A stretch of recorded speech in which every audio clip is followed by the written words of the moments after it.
Ladies and gentlemen, please welcome the President of the United States and the Chairman of the Board of the Kennedy Center, Donald J. Trump.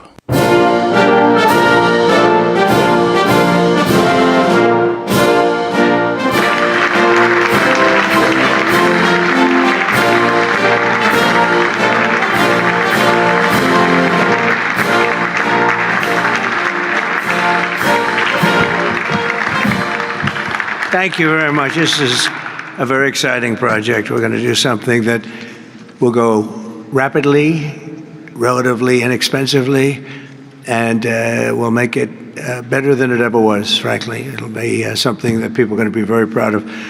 Along with, in the bigger picture, a place called Washington, D.C. That is the bigger one, and we'll talk about that in a little while. But let's talk about right now the Kennedy Center, and I'm delighted to be here as we officially announce the incredibly talented artists who will be celebrated later this year at the 2025 Kennedy Center Honors. It's going to be a big evening. I've been asked to host. I said, I'm the President of the United States. Are you fools asking me to do that? Sir, you'll get much higher ratings. I said, I don't care. I'm President of the United States. I won't do it. They said, please. And then Susie Wells said to me, sir, I'd like you to host. I said, okay, Susie, I'll do it. That's the power she's got. But I just, so I have agreed to host. Do you believe what I have to do? And I didn't want to do it, okay? They're going to say, he insisted. I did not insist. But I think it will be quite successful, actually. It's been a long time. I used to host the Apprentice finales, and we did rather well with that. So I think we're going to do very well because we have some great honorees, some really great ones. Since 1978, the Kennedy Center Honors have been among the most prestigious awards in the performing arts. I wanted one. I was never able to get one. This year, it's true, actually. I would have taken it if they would have called me. I waited and waited and waited, and I said, the hell with it. I'll become chairman, and I'll give myself an honor. Maybe I'm going to honor, next year we'll honor Trump, okay? This year, the board has selected a truly exceptional class of honorees. I mean, really exceptional. First is country music star, actor, and producer George Strait.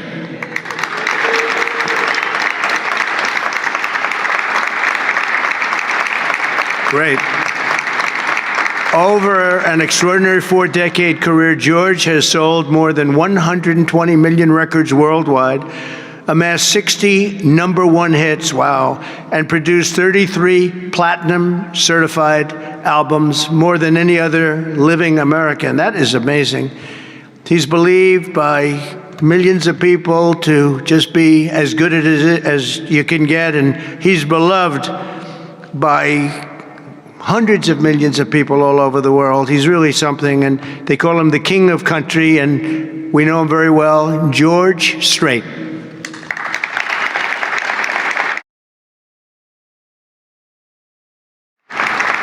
Oh, look. Great. Over an extraordinary 4-decade career, George has sold more than 120 million records worldwide, amassed 60 #1 hits, wow, and produced 33 platinum certified albums, more than any other living American. That is amazing. He's believed by millions of people to just be as good as you can get, and he's beloved by hundreds of millions of people all over the world. He's really something, and they call him the king of country, and we know him very well, George Strait. Okay, please. Oh, it looks nice. You're a good-looking guy. I hope he still looks like that. Second is actor, singer, philanthropist, and star of the Broadway stage. One of my favorite talents. I think he's one of the greatest talents I've ever actually seen. I've always said, and just so we don't get in trouble, I'll say among the greatest artists in the world are the Broadway London actors back and forth. That's all they want to do is they want to do Broadway and they want to do London. They want to do 8 shows a week, including matinee on Wednesday. And if you said make a movie, they can't even think about it. If you say go on television, they don't want to. All they want to do is be on the stage, the live stage, and it's amazing. But I've always said that the most talented people, and this man may be the most of all. Michael Crawford is being honored. Michael was born in England in 1942. He made his Broadway debut in 1967. I was there. I shouldn't say that, but I was there. Seems like a long time ago. And he became an international sensation in the 1980s for his original portrayal of the Phantom of the Opera, one of the greatest ever, ever, ever, ever. You don't see him like that very often. Winning him the esteemed Tony Award for Best Actor in a Musical. He's won so many awards. Michael is truly a generational talent, had a voice that was unbelievable. It was unbelievable. There's never, I don't know, it's Luciano Pavarotti had a very different voice. The power was incredible, magnificent. Michael had a different kind of a voice. These are just unbelievable talents. But Michael is very special. And one of the greatest roles in the history of Broadway. And nobody did it like him. Michael Crawford, thank you very much. Great guy. Next, we look forward to honoring three-time Oscar nominee, Golden Globe Award winner, an action movie icon, and a friend of mine. He's a very unique man. He's somebody that doesn't do these things. I said, I wonder if he'll accept, because some people don't really want to be honored. They don't care. But he was very honored to be honored, I will tell you. He's a very special guy. A real talent, never been given the credit for the talent. There was nobody else could have done the roles that he did like he did. I'm not even close, and they've tried, and they didn't work out too well. His name is Sylvester Stallone.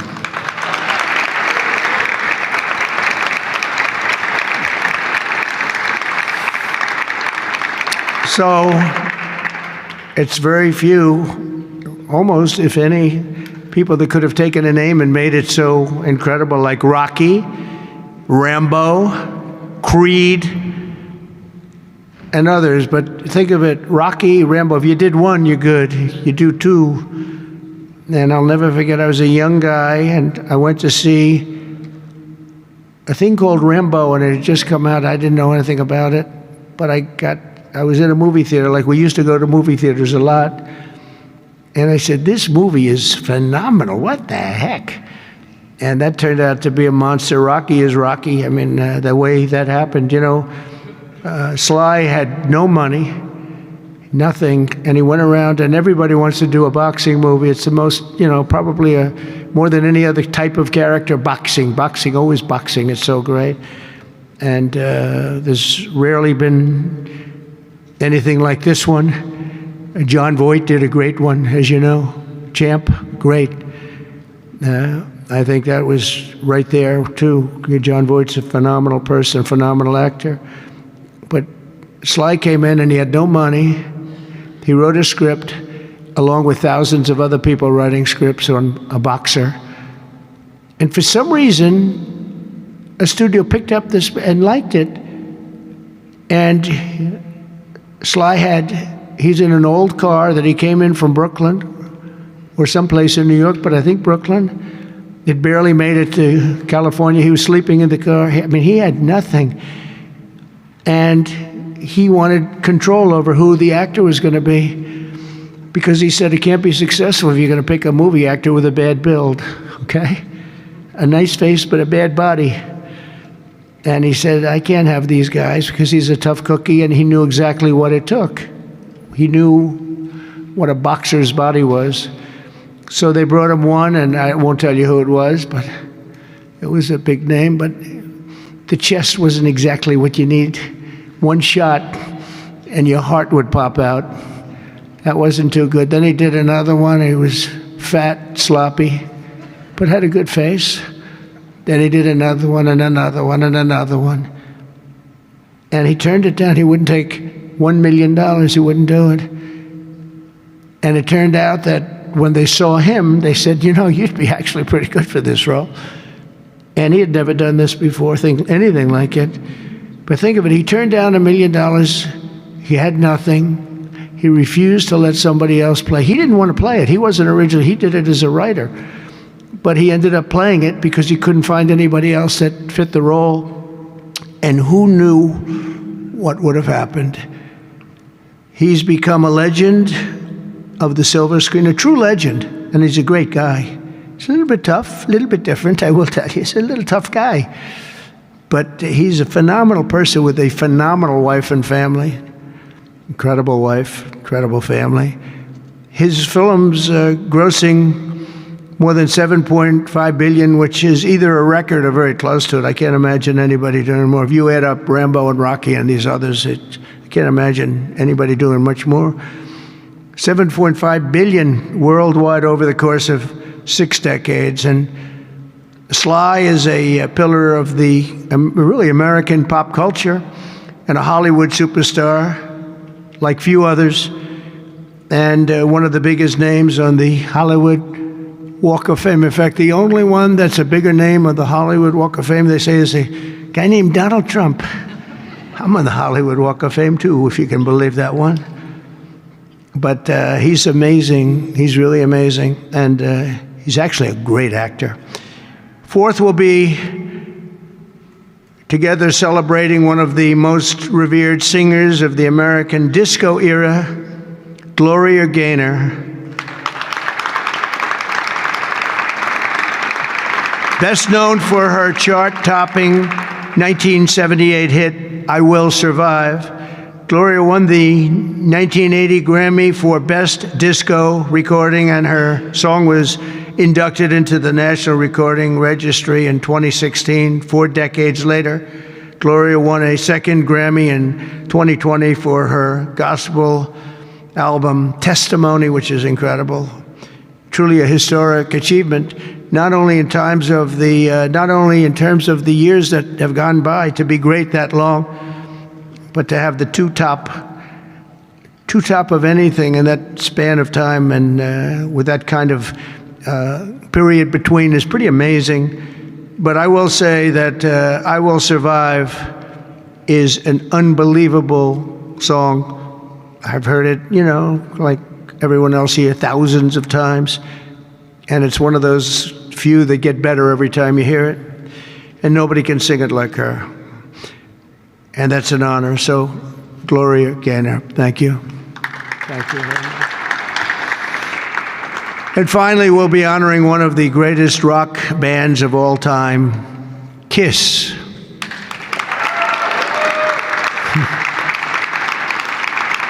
So Kiss was formed in 1973 in New York City by founding band members, and incredible people, by the way, Paul Stanley, Gene Simmons, Ace Frehley, and Peter Criss. Kiss became a global phenomenon, sold more than 100 million records worldwide, and produced 30 gold albums and lots of other things they produced. They made a fortune. And they're great people, and they deserve it, and they work hard, and they're still working hard, and it's an honor to present Kiss. Thank you very much. Got it? Yeah. Thank you. And they're going to do something very special. Kiss is going to be here on a little bit before the show. I think they're going to do something very special. We're going to have a good time. The 48th Kennedy Center honorees are outstanding people, a standing group, incredible. We can't wait to celebrate the Kennedy Center honors. It'll be in December. It'll be on CBS. In a few short months since I became chairman of the board at the Kennedy Center, we have completely reversed the decline of this cherished national institution. It was being run down. Money wasn't being spent properly. They were building things they shouldn't have built that nobody wanted, instead of taking care of the great gem that it is. You look at the marble, look at the quality of the marble, and the things that, with a little fix-up and a little work, we can make it unbelievable. These columns, when you see them the next time, they'll be magnificent. I mean, we have some great plans for this. The bones are so good. The bones of a building. If you don't have the bones, you might as well forget it. I'm working on another building, a thing called the White House. We're fixing it up so beautifully. It needed it. It's been many, many years since it's been properly taken care of. It's incredible. One of the great places of the world. Maybe, I mean, truly, to me, is there anything else even close? But we're doing that and doing some other things, and we're going to also fix up a place called Washington, D.C. We're going to make it so beautiful again. We're going to be redoing the parks, redoing the grass. You know, grass is a lifetime, like people have a lifetime. And the lifetime of this grass has long been gone. When you look at the parks where the grass is old, tired, exhausted, we're going to redo the grass with the finest grasses. I know a lot about grass because I own a lot of golf courses, and if you don't have good grass, you're not in business very long, Lindsey Graham. By the way, you have very good poll numbers, Lindsey. I just saw. Congratulations. But a few short months ago, I became chairman of the Kennedy Center, and we completely reversed it. We reversed what was happening. We ended the woke political programming, and we're restoring the Kennedy Center as the premier venue for performing arts anywhere in the country, anywhere in the world. This has the potential to be anywhere in the world. We're going to make it something that people can't even believe. We have some unbelievable plans, and ultimately it's about the talent you get, though. You know, you can have a beautiful building, you can have nice marble walls, you can have nicely done columns, as I was saying, but if you don't have the talent on the stage, and we're going to get the best talent in the world. To that end, the world-renowned musical Les Mis had a phenomenal 5-week sold-out run this summer, beat projected revenues by 35%. And we've raised over $10 million in private funds from a lot of generous donors, and we closed the $26 million budget shortfall that they had for before we got here. And with the help of Congress, we secured the critical funding necessary to rebuild the building, and we're going to get all brand new, highest level seats, magnificent seats, and it's going to be all new. We could have taken the existing ones and do a little paint job, a little fabric, but it's not the same thing. So we'll be taking out next season. All of the seats will be taken out. The room is being completely rebuilt. And I just want to thank the Republicans in the Senate, headed by Lindsey in that case. Lindsey was she's a big fan of this building. And they got a record $257 million that's going to go toward renovations that building really needs, and all of the exterior is going to be incredible. It's going to be exciting. So I thank you very much, and thank all of your Republican senators. I don't think we had too many Democrat votes, probably. You never have. We don't have Democrats voting even for crime. But I shouldn't make this political, because they made the Academy Awards political and they went down the tubes. So they'll say, Trump made it political, but I think if we make it our kind of political, we'll go up, okay? Let's see if I'm right about that. But I want to thank the executive director for an incredible job. He's done great. He's been with me for just about the beginning, and everything he's touched has been good. He was on high intelligence. He worked in low intelligence and high intelligence. He did better with the high intelligent people, but he's been fantastic. He's the executive director, Rick Grinnell, for his work. Thank you very much, Rick. Unbelievable job. And as well as Lindsey and all the people that helped us in Congress, I want to thank, and the Senate has been incredible. By the way, Leader Thune has been unbelievable, and Speaker Mike Johnson. These are great people. What we're doing with the great big beautiful bill is you're going to see a whole different country. You're seeing it already. We're coming in where the trillions of dollars is coming in from tariffs from all over the world, from countries that took advantage of our country. They thought we were children. They took advantage of us for decades, and now the money is flowing to us. And we've become the hottest country anywhere in the world. But the Kennedy Center board members, many of whom I knew, and many of whom I put on the board, and it's as good a board as I've ever seen. and on the board also, and some people that are doing an incredible job. One in particular is Attorney General Pam Bondi. The job she's doing is incredible.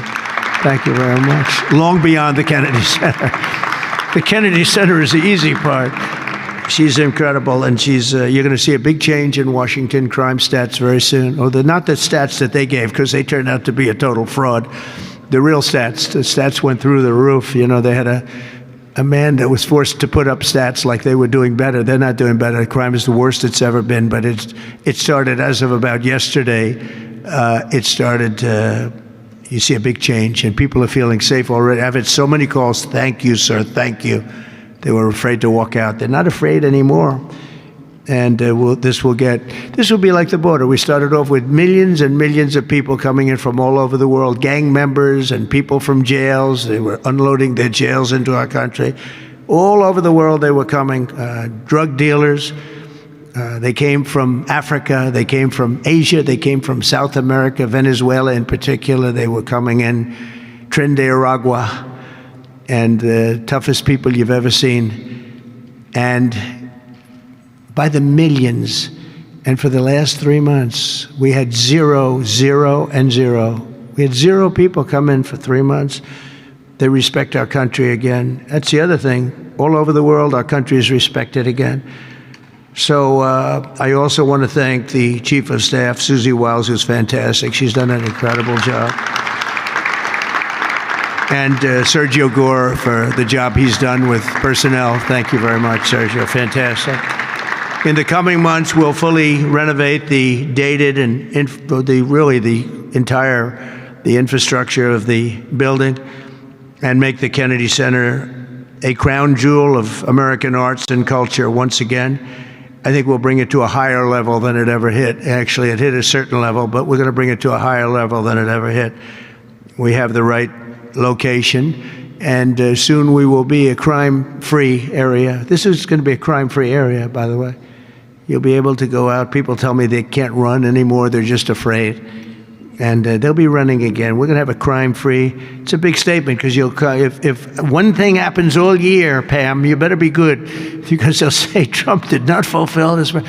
One person gets a little injured by somebody, they'll say Trump did not fulfill his promise. No, we're going to be essentially crime-free. This is going to be a beacon, and it's going to also serve as an example of what can be done. We have to get rid of this cashless bail nonsense. If you look at New York, Chicago, Los Angeles, which is so badly run. Los Angeles, they can't get the houses. They can't get the people their permits to build their houses. They're trying to rebuild their houses from the ridiculous fire that should have never allowed to have taken place. They should have had the water coming down from the Pacific Northwest, but they didn't do that. But they can't get the permits for the people that want to build their houses. But I want to thank Lee Zeldin, because the federal government has gotten all of their permits, which are much more difficult permits, actually, and had them literally within 30 days after the fire. Everybody had their permit. But you don't have the city and state permits. They got to get going. The governor and the mayor have to get going. It will just be a matter of time that we're going to do something that's going to be incredible. We're going to use the Kennedy Center as a big focus of it. And that's the 250th anniversary celebration that we're having. So it's 250 years. So we have the Olympics, we have the World Cup, and we have the 250th anniversary celebration, all in this administration. And it's an honor that we were able to not be allowed to do what we were illegally and what we were supposed to do, and that was we had a great election in 2020. We won the election by a lot, but it was a rigged election, and we had to wait 4 years, and we waited 4 years, and it's interesting because I got the Olympics and I got the World Cup. I can't claim that I got the 250th. That one's a big one, but I happen to be here. But I got the Olympics, I got the World Cup, and I said, the shame of it is that I'm not going to be president when it happens. And lo and behold, look what happens. We have some bad things took place, and now I'm going to be president for the Olympics. I'll be president for the World Cup, and The 250th is going to be maybe more exciting than both. It's a great celebration of our country. We're going to be using this building for a lot of the celebration having to do with 250 years. But as I said earlier, I'm determined to make Washington, D.C. safe, clean, and beautiful again. It's going to take place very rapidly. Be prepared. And a big part of that's going to include the Kennedy Center. So thank you very much. And I want to thank everybody for helping us. This is mostly the group right here they're young, they're smart, they're ambitious, they want my job. Someday one of them will probably have it. But we have a great group of people that are putting this together, and they're also helping us with Washington, D.C. We're going to make Washington beautiful. We're going to redo roads. We're going to redo the medians, the pavers, and the medians all throughout the city. We're going to take all the graffiti off. We're going to have to remove the tents and the people that are living in our parks. We're going to be redoing the parks, the grasses and all. We're going to be going to Congress for a relatively small amount of money, and Lindsey and the Republicans are going to be approving it. I don't know about the Democrats. They don't approve anything. It's amazing. It's like they just don't want to vote for anything. They've got the yips. You know, in golf they say the yips. The Democrats are afraid to do anything because they don't want to be criticized. But fighting crime is a good thing. We have to explain. We're going to fight crime. That's a good thing. Already they're saying, he's a dictator. The place is going to hell, and we've got to stop it. So instead of saying he's a dictator, they should say, we're going to join him and make Washington safe. But they say, he's a dictator. And then they end up getting mugged, and but the stats are very bad. But we're going to, I think we'll actually get Democrat support. I really believe they can't do this one too. It's, they talk about 80-20 issues, but I think many of those 80-20 issues, like men and women's sports, I think it's 97-3, not 80-20. And I think crime is maybe 100-0. So I think we may get very well some Democrat support, but I hope so. But even if we don't, we have the majority, so we're going to vote it in as Republicans, and we're going to do something. And that's going to serve as a beacon for New York, Chicago, Los Angeles, and other places all over the country. Our whole country is going to be so different and so great. It's going to be clean and safe and beautiful, and people are going to love our flag more than they've ever loved it, and we're going to do a great job. So I want to congratulate all the nominees. They're unbelievable people, and we're going to have a tremendous day in December, and that evening is going to be special, some really special people and real talent. Do you have any questions? Yes, please. Hi, sir. There's new reporting that the Russians have hacked into some computer systems that manage U.S. federal court documents. I wonder if you've seen this reporting and if you plan to bring it up with Putin when you see him later in the week. I guess I could. Are you surprised? Are you surprised? They hack in. That's what they do. They're good at it. We're good at it. We're actually better at it. But no, I have heard about it. I have heard about it. Please. Thank you, Mr. President. You mentioned congressional Democrats. You have not yet met with Democratic leadership, but there's a funding deadline at the end of September. Do you plan to meet with Leader Schumer and Leader Jeffries to discuss that situation? Well, I will, I guess, but it's almost a waste of time to meet because they never approve anything.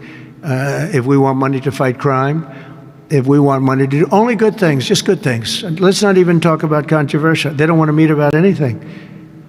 They really are. They're stuck.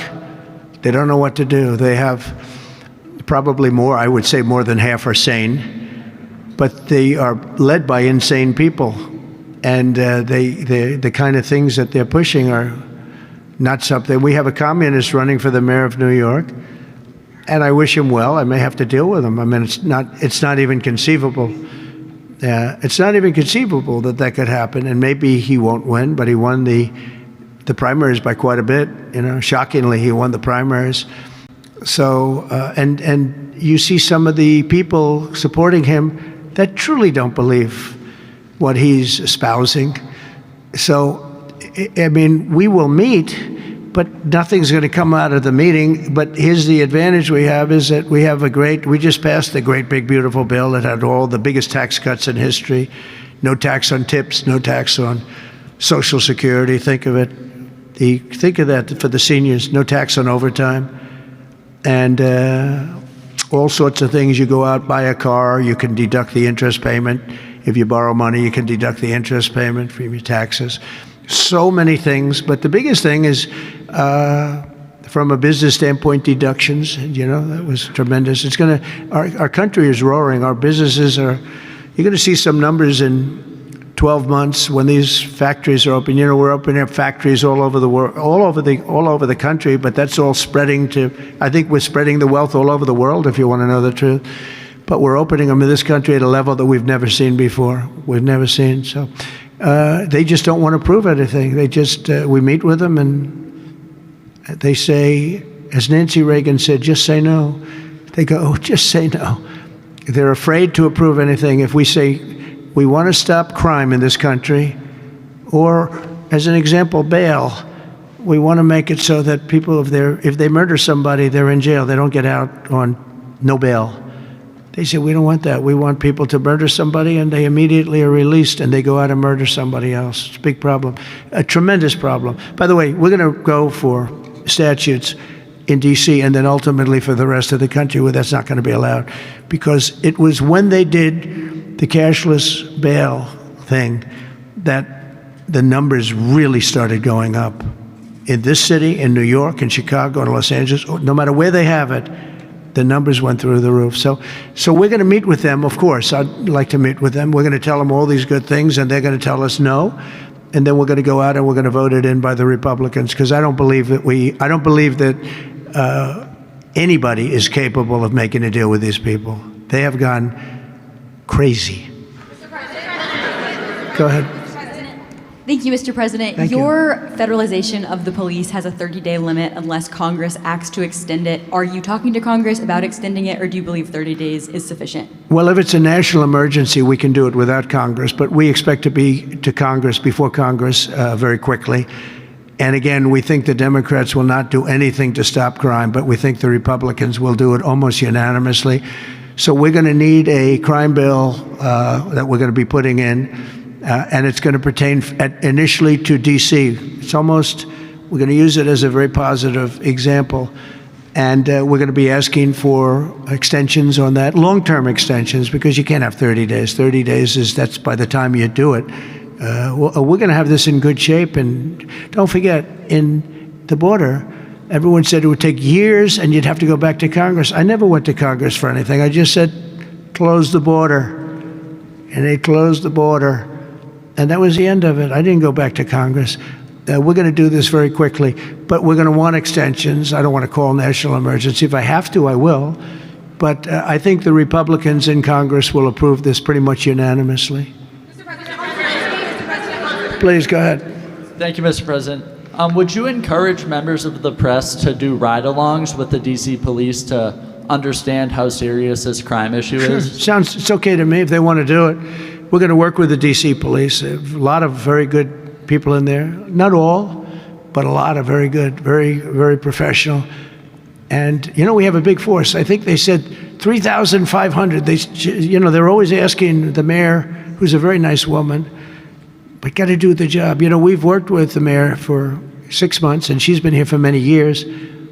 And the numbers are worse than they ever are. Don't let anyone tell you they're not. And the whole statistical charts that they made, the whole thing is a rigged deal. They got rid of the guy because he didn't want to do the numbers the way they wanted to, and they put their own numbers out. They said it's the best in 20 years. No, it's the worst in 20 years. But we're going to be very open about what we're doing. So if the media wants to ride with police, if they want to do it, if they feel it's safe, that would be okay. Yeah, please, go ahead. Thank you, Mr. President. Mary Margaret with Daily Wire. 2 questions on D.C., if that's okay. How do you feel about Mayor Bowser's level of cooperation and her choosing to advocate for D.C. statehood right now? And the statehood, let me do that one first. Statehood is ridiculous. We want to straighten the place out. Statehood's ridiculous. It's unacceptable. It's the Democrats want it because the Democrats have, about 95% in this little area. Even I didn't get it very much. They want that. They want to pick up 2 senators, and it's not going to happen. is not going to happen. And that's the least of the reasons why, by the way, but that's one of the reasons why. What we want to do is make Washington, D.C. the greatest, most beautiful, safest capital anywhere in the world, and that's going to happen. I mentioned the word bones before. The bones here, the bones, we have the greatest bones. When you look at that Supreme Court building, I think it's one of the most beautiful buildings. When you look at some of the buildings here, it's so magnificent, and everything's good, but it's just dirty and not properly maintained. It's not taken care of. Potholes in the roads. All of it's going to happen very quickly. We're going to seek a relatively small amount of money for fix-up, and we're going to put it out to bid. And we have great contractors here, great road builders, everything. And we're not ripping roads apart so they're closed for 4 years as they redo the concrete bases. And you don't need that. We need a beautiful topping by a very talented asphalt-type person, somebody that does the job. We go out, you know, when I get contractors, I use great contractors. To me, a great contractor is very special, like a great surgeon, like a great teacher, like a great nurse. A great contractor is very important. We'll only use the best. And when you put a coat of asphalt on that top, 2 inches of asphalt, 3 inches of asphalt, it looks brand new. You take all the garbage off. They reseed it, as we call it, or different names, but they take the bad stuff off and they put the good stuff down. It takes not a long period of time. A matter of a few days, you'll have a beautiful, magnificent road. You fix up the curbs. You get rid of the medians in this town are just horrible. You know, you're riding around, I think to myself, leaders come from foreign countries. You see, with leaders all the time, differently. They came in from India recently and from everywhere. They came in from a war that we just ended, Azerbaijan, and you know that, and Armenia. We just ended the war. The 2 leaders came in. One of them said, "My country looks better. The roads are better than, you know, we were talking about." I said, "What do you think?" He said, "Well, the roads are better in Armenia than they are in Washington, D.C. It's embarrassing." And I was asked at the last press conference, they said to me, "How important is it? You're doing world peace. We're going on Friday to Alaska, we're meeting with President Putin, Russia. How important it is that the capital is important?" I said, "Very, very important." I told my father, said to me, "When you see a restaurant and you want to go and you want to have dinner, and then you go up to the front door and it's dirty, turn around and go back because the kitchen's dirty." It's the same thing with the capital of the United States of America. If it's dirty and unsafe, it sets a bad tone for the rest of the world. So we're not going to do that. We're going to have this capital fixed up, safe, clean, and beautiful in a very short period of time. Go ahead, please. In the back? Yeah, please.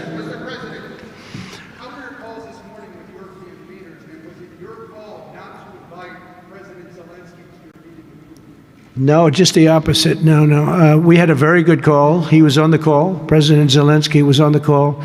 I would rate it a 10, you know, very, very friendly.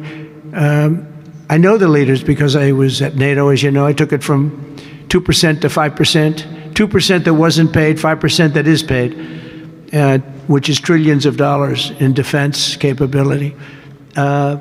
No, it was always going to be, I was going to meet with President Putin, and then after that, I'm going to call the leaders and President Zelensky. I'm going to call President Zelensky, and then I'll call, probably in that order, the leaders. There's a very good chance that we're going to have a second meeting, which will be more productive than the first, because the first is I'm going to find out where we are and what we're doing. Again, this is Biden's war. This isn't my war. He got us into this thing, and it should have never happened. This war would have never happened if I were president. But it is what it is, and I'm here to fix it, and I'm here to stop 6,000, 7,000 people last week. 7,213 people last week were killed, mostly soldiers. But missiles being lobbed into towns don't exactly help either, but mostly soldiers, and Ukrainian and Russian. They're not American soldiers, but you know, if we can save a lot of lives, it would be a great thing. I've stopped 5 wars in the last 6 months. And on top of that, we wiped out the nuclear capability of Iran, obliterated it. It's turned out to be a correct word, by the way, because, you know, some of the press said, well, maybe it wasn't obliteration. It was obliteration. And we're going to meet with, I would say, the second meeting. If the first one goes okay, We'll have a quick second one. I would like to do it almost immediately, and we'll have a quick second meeting between President Putin and President Zelensky and myself if they'd like to have me there. And that would be a meeting where maybe it could be absolutely work. But the first meeting will not work that out. Certain great things can be gained in the first. It's going to be a very important meeting. But it's setting the table for the second meeting. I think the second meeting, if the second meeting takes place. Now, there may be no second meeting, because if I feel that it's not appropriate to have it because I didn't get the answers that we have to have, then we're not going to have a second meeting. Thank you, sir. Thank you, sir. I didn't ask you. Go ahead, please, address. I just wanted to ask you, thank you, Mr. President. How involved were you in the selection process of these honorees? I would say I was about 98% involved. No, they all went through me. They came over, Rick and Sergio and everybody. They said, I turned down plenty. They were too woke. I had a couple of wokesters. No, we have great people. This is very different than it used to be. Very different. These are great people, and they're not. I don't have any idea of the Republican, because I want people that. The Kennedy Center has everything. Look at the Academy Awards. It gets lousy ratings now. It's all woke. All they do is talk about how much they hate Trump. But nobody likes that. They don't watch anymore. That used to have 45 million people watching. I remember The Apprentice, first season. The Apprentice had 42 million people. The Academy Awards had 41 million people. We were the second show to the Super Bowl. But since then, the Academy Awards have gone down to, I think they've gone down to numbers that are like a regular show because it went woke. We're not doing it for that reason. We're doing it because we want the great talent. But these are great people. So I was just a very long answer, but I was very involved.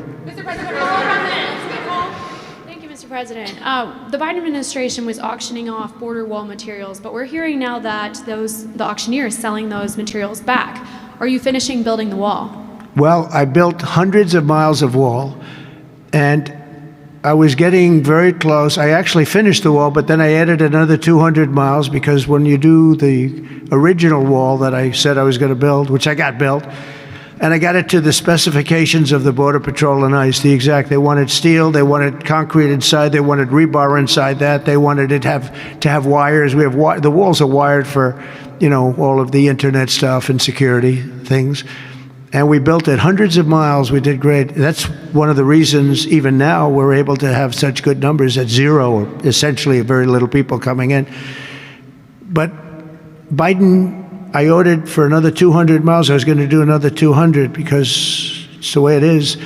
And we're all set to do it. Then we had the bad election result, the horrible, what happened to our country, what they've allowed to happen to our country. And we are taking now that wall back. They sold the wall. Now, this is expensive stuff. Hardened steel, very expensive. 9,000-pound concrete and rebar. Rebar is very expensive, the hardest rebound. No, it's very hard to cut. You have different materials. It's very hard to cut because they cut it down if they can. It's very hard to cut. And Biden sold it for pennies on the dollar, 3 cents on the dollar, 4 cents on the dollar. He sold it.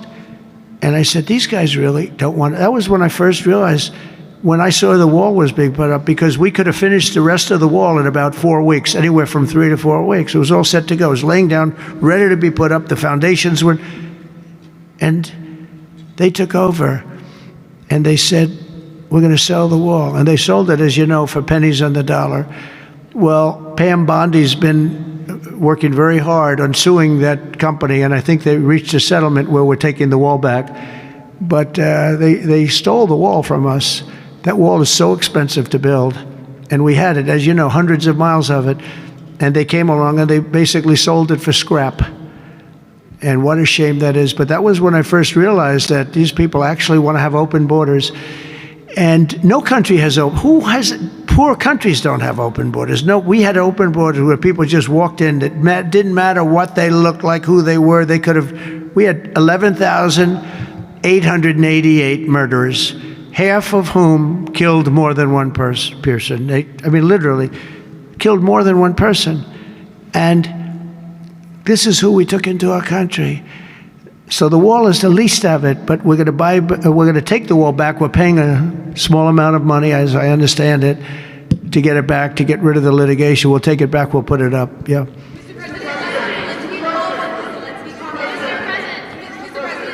Go ahead in the back, please. I want to take it back to the Kennedy Center, if I can, just for a second, Mr. President. Sure. From what I understand, the Les Mis show exceeded everyone's expectations. Attendance, revenue, across the board. That's great. Do you anticipate future shows to basically do the same? I like that guy. Now that's called a question, okay? And he's a great reporter, actually. Thank you very much. I appreciate it. Yeah, it did great. Les Mis did great, broke records, and was sold out and beautiful. And we anticipate a lot of that happening. There's a thirst for it. And especially when the crime is knocked out. You know, when we knock out crime, some people probably stay away from places like restaurants and other things. It ruins your whole fabric. It ruins your country. And when somebody thinks they have about a 25% chance of getting mugged, they say, let's not go to restaurants tonight. We're going to make it so that they have no chance of getting mugged. And it's going to happen soon. And yeah, we think we're going to have a lot of very successful evenings here. Please. Mr. President, will Russia face any consequences if Vladimir Putin does not agree to stop the war after your meeting on Friday? Yes, they will. Yeah. What will the consequences There will be be? consequences. Sanctions, tariffs? There will be, I don't have to say, there will be very severe consequences, yes. Yeah, please. Can I ask you a question about the Right next to you, please, yeah. about the Federal Reserve? Oh, Federal Reserve, my Posted favorite. Too late. yesterday that you're He's too late. You're considering suing Jay Powell. Can you update us on your thinking about that and tell us where you are in your search for a new chair? Well, he took a building that could have been painted and fixed, like we're going to fix this building for very little money. And that was in better shape. He took a building and what they did to that building, they built a basement under the building. It didn't have a basement. This is simple to understand. The building is right next to a thing called the Potomac River, the beautiful Potomac River. That means lots of water. And the water is right under the building. And they decided to build a basement under the building in the Potomac River. So in order to do that, you need the biggest pumps that God ever created. And they were pumping their hearts out, but as big as those pumps are, you can't pump it fast enough because it's the Potomac River. If the pump were bigger than this room, you couldn't pump it. But they tried, and they've been building a basement. And I said, why did you want to build a basement? I thought it would be a good idea, sir. A basement is the least valuable floor in a building. I know a lot about real estate. The least valuable thing is the basement. And you don't build a basement under a building that is 2 feet above the river that's right next door. You know, it's right near the river. People don't realize the river's right out their window. And that's the beginning. They did just a terrible job. Instead of, I could take a ceiling like this, they'd rip out the ceiling because they see a crack. Let's rip out the ceiling. And I would fix the crack and I would paint the ceiling. And under the ceiling, they put the most incredible protective material. They go out by 3/4 inch, brand new, gorgeous 3/4 inch plywood and sheetrock, hardened sheetrock. And they had it all over the building. So if a little piece of flake came down, but the problem is when they took the ceiling down and it would hit, they spent millions of dollars on protective material that you didn't have to spend anything. He could have done that job for $25 million, and they spent $3.1 billion. He said 2.7, but it's really 3.1. They just don't want to include one of the buildings in the deal. But it's going to be much more than that, and I think he'll be long gone by the time it finishes because they've got a long way to go. And then I hear they want to hire 3,000 economists. What are they going to do? And he got it all wrong. He's too late. We call him Jerome Too Late Powell. It will live with him forever. I believe that name will live with him forever, along with the name Pocahontas and some of the others that he worked closely with Pocahontas, by the way. She's another beauty. But we have a real problem there. They're way over budget, and they did a job that shouldn't have been done. It was unnecessary to be done. Instead of I could have gotten the greatest wallpaper anywhere in the world from the finest stores in the world. I could have fixed up a wall a little bit. It would have taken about 2 hours, and covered it with the most magnificent silk and most magnificent paper for thousands of dollars as opposed to tens of millions of dollars. What a shame it is that they did. But they would take down areas of the building that shouldn't have been taken down, that could have literally been painted, and they didn't do that. So they've got a long way to go, and I think it's just grossly incompetent, but not quite as incompetent as his decision not to do interest rates, take down interest rates, because just like they shouldn't have taken down a ceiling, they should take down interest rates. Every point costs us $360 billion a year. Think of that, $360 billion for 1 point. And we should be down at 1% because we're the leader of the world. We were always the lowest interest rate until like a certain time ago, decade, couple. But we were always, because we were the United States of America. So even if the country was run badly, we were considered like to be super prime. And now he's got us in a bad place. So we're paying $360 billion a year for each point. Now, I believe we should be 3 or 4 points lower. So that's over $1 trillion we pay every year in interest. And it's really just a paper calculation. You sign a document and you save almost $1 trillion because that number equates very much to the bonds that we have to buy. But despite that, we're powering through it, and we have the greatest economy maybe we've ever had. But the housing sector, people aren't able to get good mortgages. They're paying too much because of Jerome Too Late Powell. He's truly incompetent. And we'll be making another, we put a very good man in temporarily in the one spot because one of the people that was appointed by the Democrats left early. And I heard left because that person wanted lower interest rates. And I heard quit, but I have no idea. I'm sure she won't say that. I'll be naming a new chairman sometime within the next, I think I'll name it a little bit early, the new chairman. I'm down to 3 or 4 names, all good, all great. The problem is you name them and then they turn out to be not good. That's happened to me a couple of times. You name somebody, they tell you everything you want to hear, and then they go in and they turn out to be not good. I mean, he told me everything that I thought was appropriate. He turned out to be a stiff, real stiff. But other than that, I think he's doing a very good job, yes. Okay, maybe 1 or 2 more. 1 or 2 more. Yes, sir, please. Go ahead. He looks like Scott Bessent. Are you the Treasury Secretary? You don't want me for Treasury. I don't know. You look like you could do a good job. Go ahead. I keep my family budget okay. Sir, when you meet with Vladimir Putin Friday in Alaska, yeah, do you believe you can convince him to stop targeting civilians in Ukraine?